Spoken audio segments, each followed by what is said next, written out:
បាទបងប្អូនគ្នាបាទបងប្អូនឃើញសោមក្រុមនេះមានបតុង AC បាទសម្រាប់ Toyota Prius បាទ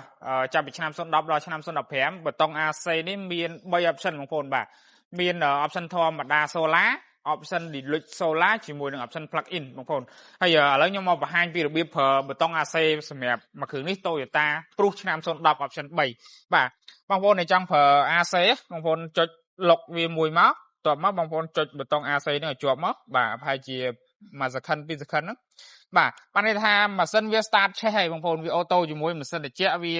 start ឆេះមកអូតូហើយបាទសម្រាប់បងប្អូនដែលចង់បាទចូលឡានមុនចូលឡានឲ្យវាត្រជាក់បងប្អូនទុកខាងក្រៅអីបងប្អូនចុចដល់បតុង AC មួយទៅបងប្អូនអាចប្រើប្រាស់បានហើយបាទហើយសម្រាប់មួយគ្រឿងនេះឆ្នាំ010 option 3បាទបើកដំបូល solar បងប្អូននេះក្រង់ធំមួយគ្រឿងនេះហើយបងប្អូនដែលចង់បាន data ឡានស្អាតមូលបាទឡានដែលអត់មានបាញ់ទឹកថ្នាំអីបងប្អូននៅតែមកជុំបងប្អូននេះបងប្អូនអាចងាកមកមើលមួយគ្រឿងនេះបានបាទតម្លៃខ្ញុំគិតជូនបងប្អូនតែ8 10កន្លះហើយបងប្អូនបាទហើយពិសេសមែនតើមួយគ្រឿងនេះបាទបើកដំបូល solar សកំៃឲ្យទឹកថ្នាំនៅស៊ីនមកជុំបាទនិយាយពីតែពីមុខដល់ក្រោយនេះនៅមកជុំបងប្អូនបាទ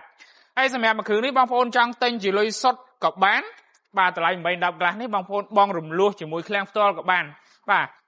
សម្រាប់បងរំលោះផ្ទាល់ជាមួយការ៉ាស់គឺតម្រូវបងចូលរួមមុន 4000 បាទឯកសារងាយស្រួលសភៅភាសាតាញញបានខូច CFC កម្រិតធំកម្រិតស្រាលក៏អាចបងបានដែរបាទហើយតែបងប្អូនមានការចូលរួមមុនបាទហើយសិក្សារយៈពេល1ថ្ងៃទៅ2ថ្ងៃទេបាទជាមួយការ៉ាស់ផ្ទាល់ហើយបើសិនជាបងប្អូនចង់បងរំលោះសុទ្ធ 100% ជាមួយធនាគារបងប្អូនពួកខ្ញុំមានដៃគូសហការច្រើនមែនតើបាទឯកសារគ្រប់អនុម័តលឿនមួយថ្ងៃដូចគ្នាបងប្អូនបាទហើយមានរយៈពេលដល់7ឆ្នាំបាទសិក្សាងាយស្រួលដូចគ្នាអញ្ចឹងបងប្អូនមានចំណាប់អារម្មណ៍ទៅលើមួយគ្រឿងនេះបាទបងប្អូនបាទតំណខ្ញុំមកបាទព័ត៌មានបន្ថែមខ្ញុំនឹង detail បញ្ជាក់នៅក្នុង Telegram ឬក៏ Facebook page បាទសូមអរគុណ